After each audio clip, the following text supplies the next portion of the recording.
morning student. Today I will teach you English grammar chapter 1 sentences. A sentence is a group of words that has a meaning. जो sentence होता है वो group of words होता है और जिसका एक complete meaning होता है. Here are some kinds of sentences. First, declarative sentence, interrogative sentence, imperative, exclamatory sentence, imperative sentence. Declarative sentence makes a statement and gives information to the listener and end with the full stop. For example, Meg and John are sisters. Then full stop. So this sentence is giving the information and ending with the full stop. So this is a declarative sentence. Interrogative sentence. This type of sentence always asking the question to the listener and ending with the question mark. For example, when is your birthday? This is asking the question and you can see here question mark. So this is a interrogative sentence. Exclamatory sentence. This type of sentence express the strong feeling and has a question mark. So look example, such a lovely book. यहाँ पे feelings आ रही ना, कितनी प्यारी book है. And here you can look exclamation mark. So this is a exclamatory sentence. Imperative sentence always gives order and making request and ending with the full stop. So this is a imperative sentence. You can find out interrogative sentence and exclamatory sentence very easily because they are ending with the different marks. First, interrogative is ending with the question mark and exclamation ending with the exclamation mark. But declarative sentence and imperative sentence ending with the same marks. Full stop is here and full stop is here. So first of all, you will read the sentence and find out that sentence is giving information, giving order or making request. Then you will tell this sentence is this. Now we will do the exercise A. Write D. D आपको लिखना है declarative sentence के लिए. IMP आप लिखेंगे imperative sentence के लिए. In interrogative sentence and then E for exclamatory sentence. You will write the short forms of the sentences here. Ouch! Exclamation mark and aunt just bit me. You can see here the exclamation mark, so you can understand this is a exclamatory sentence. So you will write here E. What does your father do? You can look here question mark. So this is an interrogative sentence. We like chocolate. This is giving the information. So this is a declarative sentence. Come here. सुनने से ही पता चल रहा है कि order मिल रहा है यहाँ. So this is a imperative sentence. Here are feelings better question mark. So you can tell this is a interrogative sentence. The cake is yummy. Feeling आ गई खा के. टेस्ट बहुत, मतलब जो केक का टेस्ट है वो बहुत यमी है. और एक्सक्लेमेशन मार्क भी है यहाँ पे. सो this is a exclamatory mark, exclamatory sentence. Shut down, shut the door please. Please से पता ही चल गया मैं रिक्वेस्ट है. सो ये क्या हो जाएगा imperative sentence. New Delhi is the capital of India. This is giving the information. So this is a declarative sentence. Now look next page. Subject and predicate. Remember, the part of sentence which names the part of sentence, जो sentence का part होता है which names a person, जो किसी person का नाम होता है या किसी चीज़ का नाम होता है, is called subject. उसे subject कहते हैं. A part of sentence that tell us about the subject. और sentence का वो part जो हमें subject के बारे में बताता है is called predicate. इसका एक simple way भी है समझने का. जैसे which word is used before the helping verb. जो helping verb से पहले यूज़ होता है या main verb से पहले word यूज़ होता है, that is called subject. उसे subject कहते हैं. but it is allow in only simple sentence. जो केवल simple sentence होते हैं इसमें आप बता सकते हैं जो words helping verb से पहले यूज़ होते हैं या main verb से पहले यूज़ होते हैं वो word क्या होते हैं, subject होते हैं.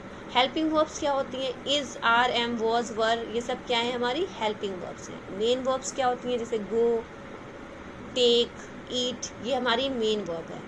तो देखिए अब यहाँ पे मैंडी इज़ यहाँ पे आपने देखा हेल्पिंग वर्ब है. तो आपको फौरन पता चल गया ये हेल्पिंग वर्ब है. इसके पहले का वर्ड हमारा क्या होगा, सब्जेक्ट होगा.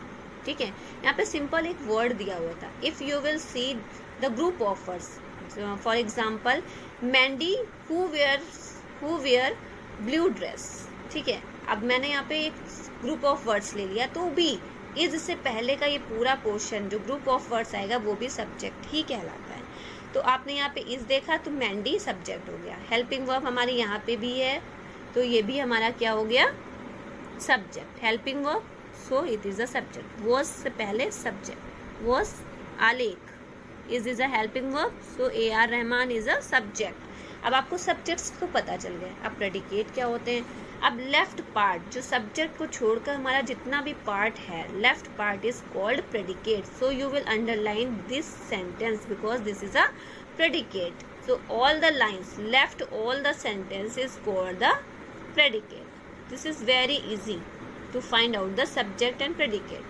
Okay, understood? Now we will see the phrase and clauses. Here is a definition also. A group of words that convey partial or incomplete meaning is called phrase. जो phrases होते हैं वो एक complete meaning नहीं देते हैं, ठीक है, उनको पढ़ के हमें समझ में नहीं आता है कि जो बोल रहा है इंसान वो क्या बोल रहा है, तो इनकम्प्लीट सेंस जो देते हैं वो फ्रेजेस होते हैं। For example the thin book, अब किसी ने बोला द थिन बुक, ये कुछ समझ में आया, उस बुक से क्या मतलब है, उसका क्या करना है, बुक जो थिन है उसका हमें क्या करना है। Come fast, for example look here, come fast, तेज दौड़ा, कौन तेज दौड़ा, क्यों दौड़ा, कहाँ गया दौड़ के, कुछ नहीं पता है, मतलब इनकम्प्लीट मीनिंग है, उनका मीनिंग कंप्लीट नहीं हो रहा है, हमें समझ में नहीं आ रहा है कि बोलने वाला क्या कह रहा है, तो दिस इज अ फ्रेज। जब हम किसी चीज़ को समझ नहीं पा रहे हैं तो वो फ्रेज हो जाएगी। क्लॉज क्या होते हैं, so look the definition of clause. A clause is a group of words that has both a subject and a predicate. देखिए जो क्लॉजेस होते हैं उसमें सब्जेक्ट भी होता है और प्रेडिकेट भी होता है, मीन्स उसमें सब्जेक्ट भी होगा, वर्ब भी होगा और जो सेंटेंस में बोला गया होगा वो भी होगा और फुल कंप्लीट मीनिंग होगा उसमें। आपको पढ़ने से ही पूरा मीनिंग समझ में आ जाएगा। For example Kiara will come today, जो कियारा है वो आज आएगी, आज आपको पता चल गया ना कियारा आज आने वाली है, तो ये क्लियर हो गया मीनिंग। सेकेंड एग्जाम्पल देखिए, हेमंत ड्रॉज पिक्चर, जो हेमंत है वो पिक्चर्स को ड्रॉ करता है, जो हेमंत है वो पिक्चर्स को ड्रॉ करता है, तो ये भी पूरा क्लियर मीनिंग दे रहा है कि हेमंत का काम क्या है, वो पिक्चर को ड्रॉ करता है। Now look the exercise C, look at the underline words below. अब जो नीचे की एक्सरसाइज है उसमें हमें सिर्फ किस पे ध्यान देना है, जो अंडरलाइन वर्ड्स है। Right P if the underline words form, आपको पी लेना है जब अंडरलाइन वर्ड्स क्या होंगे, फ्रेज होंगे। अगर अंडरलाइन वर्ड आपका फ्रेज दिया है तो उसके लिए पी लिखेंगे, अगर आपका अंडरलाइन वर्ड क्लॉज की फॉर्म में है तो उसको हम सी लिखेंगे। Now look first, who is your class teacher. अब आप इस सेंटेंस को पढ़िए और समझिए, इसका मीनिंग आपको समझ में आया कि नहीं आया। Who is your class teacher, तुम्हारी क्लास टीचर कौन है, तो आपको समझ में आ गया ना, आपसे क्वेश्चन किया जा रहा है कि आपकी क्लास टीचर कौन है। So this is a, tell me, सोचिए मन में, जल्दी से सोचिए फिर आपको बताते हैं। Who is your class teacher, this is a clause, क्योंकि हमें पूरी मीनिंग सही से समझ में आ रही है, so we will write here C. Okay, now look sentence 2, at school. At school, अब हमें स्कूल में क्या करना है, पढ़ने जाना है आज कि खेलने जाना है, वहाँ पे क्या करने जाना है, कुछ भी इस सेंटेंस से, इस वर्ड से समझ में नहीं आया। सो दिस इज अ फ्रेज, क्योंकि हमें मीनिंग क्लियर नहीं हो रहा है, सो ये फ्रेज हो गया, ठीक है।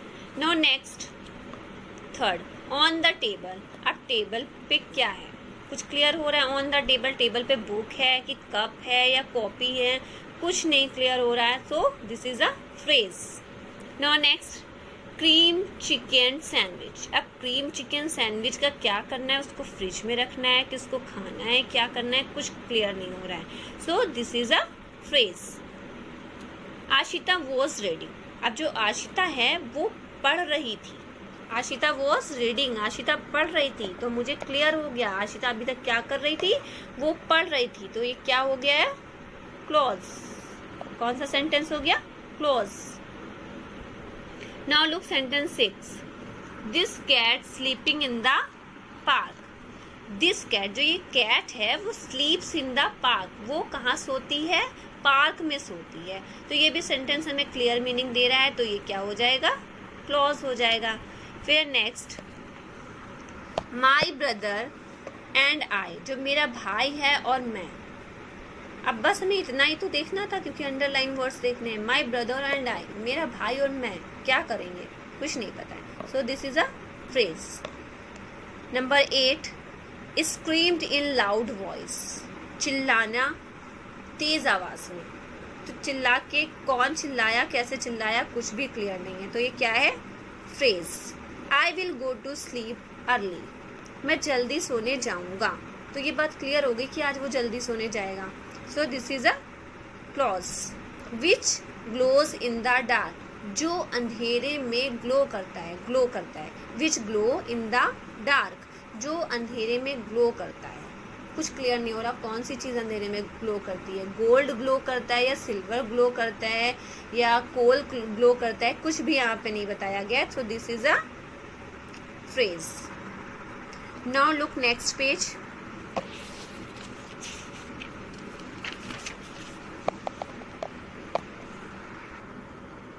Type of phrases. Types of phrases, first देखिए क्या है, independent or main clause, express or complete thought and can stand alone as sentence. जो इंडिपेंडेंट क्लॉज होती है, जो इंडिपेंडेंट क्लॉज का मतलब हो रहा है जो खुद पे डिपेंड हो, उसे किसी और की चीज़ की ज़रूरत ना हो। तो मतलब ऐसा सेंटेंस जो अपने आप को अकेले ही बता सकता हो, वो इंडिपेंडेंट या मेन क्लॉज कहलाता है और कंप्लीट मीनिंग भी देता है। अब dependent clause or subordinate class express a partial thought and cannot stand alone as a complete sentence। अब ये सेंटेंस ऐसा होता है जिसको अपनी पूरी बात करने के लिए एक और सेंटेंस की ज़रूरत पड़ती है। so that is called dependent clause। look the exercise, look at the underlined words below, put tick if the words form an dependent clause. अगर सिर्फ आपको उस सेंटेंस पे टिक करना है जो आपके डिपेंडेंट क्लॉज के सेंटेंस हैं। तो बार्क्ड लाउडली, बार्क्ड लाउडली, अब हमें समझ में नहीं आ रहा है कौन तेज़ी से भौंका, ये तो हमें क्लियर नहीं हुआ क्योंकि हमें सिर्फ अंडरलाइन वर्ड देखना है।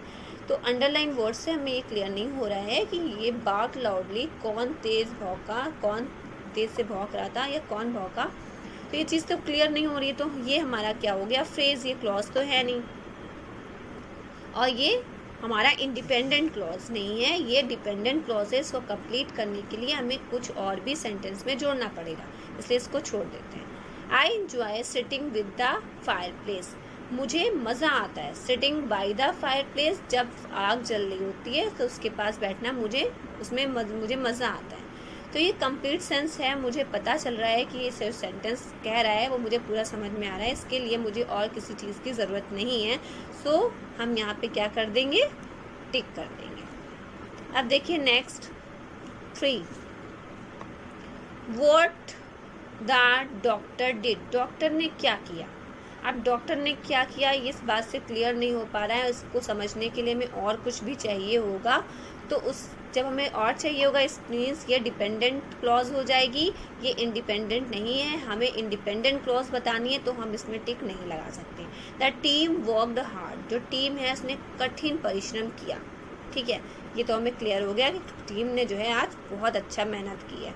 तो this is a independent clause और we will tick here. Now next number 4, until the street lights are switch on, जब तक स्ट्रीट की जो लाइट्स थी, जो गलियों की लाइट्स थी, वो क्या थी, स्विच ऑन थी। तो इससे भी कुछ क्लियर नहीं हुआ कि जब तक गलियों की लाइट ऑन थी, क्या ऑन थी, क्यों ऑन थी, तो उससे हमें क्या मतलब है, क्लियर नहीं हो रहा है मीनिंग, तो हम इसको टिक नहीं कर सकते क्योंकि इसको कंप्लीट करने के लिए हमें और भी कुछ इसमें बढ़ाना पड़ेगा। तो ये इंडिपेंडेंट नहीं है, ये डिपेंडेंट क्लॉज है और हमें इंडिपेंडेंट पे टिक करना है, तो उसको छोड़ देंगे। Now look next page, this cat, अब उस कैट क्या करेगी हमें क्लियर नहीं है, तो ये इस पे हम टिक नहीं करेंगे। फिर देखिए underline word, what ever is necessary, जो भी ज़रूरी हो। अब क्या चीज़ ज़रूरी है और किस लिए ज़रूरी है ये भी क्लियर नहीं है, तो हम इसको छोड़ देंगे। And spotted an aeroplane, and spotted an aeroplane, एक जो एरोप्लेन था उसको स्पॉटेड किया, इसको देखा, उससे देख के करना क्या है, कुछ क्लियर नहीं हो रहा है, तो ये भी हम छोड़ देंगे। You will left this block. Now next, I went home, मैं घर गया, तो ये चीज़ क्लियर होगी, मैं घर गया, ठीक है। इसके लिए कोई हमें प्रॉब्लम नहीं हो रही है इसको समझने में कि क्या कर रहा था, वो घर गया यानी उसका वर्क कंप्लीट हुआ होगा, वो घर चला गया। तो this is a independent clause, so we will take here. Now next number 10, the pink sandals, जो पिंक सैंडल्स हैं उनका करना क्या है, meaningless sentences, so we will left his. Won the race, race जीता, who is winning the race, I don't know, so we will left this block. Now next, Farida water the plant, जो फरीदा है वो plants को पानी दिया, जो plants को उसने पानी दिया, तो दिस इज अ मीनिंगफुल ना, so it is a independence clause, so you will take here. Now look types of sentences. अब सेंटेंसेस कितनी तरह के होते हैं। A sentence that has only one subject and one predicate is called a simple sentence. एक simple sentence एक छोटा सा sentence होता है जिसमें एक subject होता है और एक ही verb होती है। अगर उसमें एक से ज़्यादा subject या एक से ज़्यादा verb यूज़ हो गए तो वो simple sentence नहीं होगा। For example, Hitesh likes to play football, जो हितेश है उसे फुटबॉल खेलना पसंद है, वो पसंद करता है फुटबॉल खेलना, तो यहाँ पे देखिए सब्जेक्ट एक है और वर्ब भी एक है, तो ये क्या हो गया, simple sentence. Now look next exercise, वो definition, a sentence that contains 2 or more clause main clauses. अब जो सेंटेंस में 2 या 2 से अधिक मेन क्लॉजेस, मतलब दोनों सेंटेंस क्या होंगे, मेन क्लॉजेस का मतलब है 2 सेंटेंसेस होंगे और जो पूरे मीनिंगफुल होंगे, एक को पढ़ेंगे उसका पूरा मीनिंग निकलेगा, दूसरे को पढ़ेंगे तो उसका पूरा मीनिंग निकलेगा, that is called compound sentence. ऐसे सेंटेंस को कंपाउंड सेंटेंस कहते हैं। फॉर एग्जाम्पल देखिए, Hitesh likes to play football, जो हितेश है उसको फुटबॉल खेलना पसंद है। ही डिड नॉट, बट लगा है लेकिन हम बट को बाद में पढ़ेंगे। He does not like to play volleyball, लेकिन उसे वॉलीबॉल खेलना पसंद नहीं है। अब देखिए यहाँ पे वो कह रहा है उसे फुटबॉल खेलना पसंद है, वहाँ पे कह रहा है वॉलीबॉल खेलना पसंद नहीं है, तो ये भी सेंटेंस कंप्लीट है, इसका सेंस हमें समझ में आ रहा है और इस सेंटेंस को भी हमें समझ में आ रहा है कि ये पूरा मीनिंग दे रहा है। और इन दोनों सेंटेंस को हमने किससे जोड़ा है, बट से। This is a conjunction, but is use on the place of conjunction, so यहाँ पे बट आपका एज अ कंजक्शन यूज हो गया। अब देखिए, Hitesh likes to play football but he does not like to play volleyball, उसको football खेलना तो पसंद है लेकिन वॉलीबॉल खेलना पसंद नहीं है। अब देखिए यहाँ पे 2 सेंटेंसेस को आपस में ज्वाइंट किया गया है, तो और दोनों ही सेंटेंस आपस में फ्री हैं, जिनको इसके लिए उसको ज़रूरत नहीं है और उसको इसके लिए ज़रूरत नहीं है, वो अपना सेंस अलग अलग कंप्लीट सेंस दे रहे हैं, तो ऐसे सेंटेंस कंपाउंड सेंटेंस होते हैं। अब देखिए कॉम्प्लेक्स सेंटेंस क्या होते हैं। A sentence that has one main clause, एक सेंटेंस जिसमें one main clause, एक मेन क्लॉज होगी, मतलब जिसमें आपको एक सब्जेक्ट एक सेंटेंस को पढ़ के पूरा कंप्लीट मीनिंग समझ में आ जाएगा। एंड वन मोर और more subordinate clauses is called complex sentence, जिसमें एक मेन क्लॉज होगी जिसको आपको पढ़ के पूरा कंप्लीट मीनिंग समझ में आ जाएगा, लेकिन जब आप दूसरा सेंटेंस पढ़ोगे तो उसका मीनिंग समझ में नहीं आएगा, मतलब एक का मीनिंग समझ में आएगा और एक का मीनिंग समझ में नहीं आएगा, तो ऐसे सेंटेंस क्या कहलाते हैं, कॉम्प्लेक्स सेंटेंस कहलाते हैं। फॉर एग्जाम्पल लुक हियर, रक्षिता मस्ट गो होम, रक्षिता को घर जाना चाहिए। अब हमें तो समझ में आ रहा है, हाँ रक्षिता को घर जाना चाहिए, ठीक है। व्हेन इट्स गेट्स डार्क, जब अंधेरा होता है। अब हम इस सेंटेंस को बाद में पढ़ेंगे, पहले इसको पढ़ लेते हैं। व्हेन इट गेट्स डार्क, जब अंधेरा होता है। अब आपको केवल इस सेंटेंस से समझ में आ रहा है, अगर आप व्हेन को भी छोड़ दीजिए, केवल इसको पढ़िए। इट गेट्स डार्क, ये अंधेरा होता है, यहाँ अंधेरा होता है, इससे क्या समझ में आ रहा है, कुछ मीनिंग समझ में आ रहा है, नहीं आ रहा है। लेकिन जब हम इसको पढ़ते हैं, Lakshita must go home, Lakshita को घर जाना चाहिए, तो इसका तो हमें मीनिंग समझ में आ रहा है, लेकिन इस सेंटेंस का मीनिंग समझ में नहीं आ रहा है जब तक हम इस सेंटेंस को साथ में नहीं पढ़ते। अब देखिए हम एक साथ पूरा पढ़ते हैं। Lakshita must go home when it gets dark, जब लक्षिता को घर जाना चाहिए जब अंधेरा होता है। ठीक है, यानी कि अंधेरा होने पे उसको घर जाना चाहिए। तो ये दोनों सेंटेंस जब आपस में मिलकर एक कंप्लीट सेंस दे रहे हैं, लेकिन अलग अलग सेंस नहीं दे रहे हैं, तो ऐसे सेंटेंस क्या होते हैं,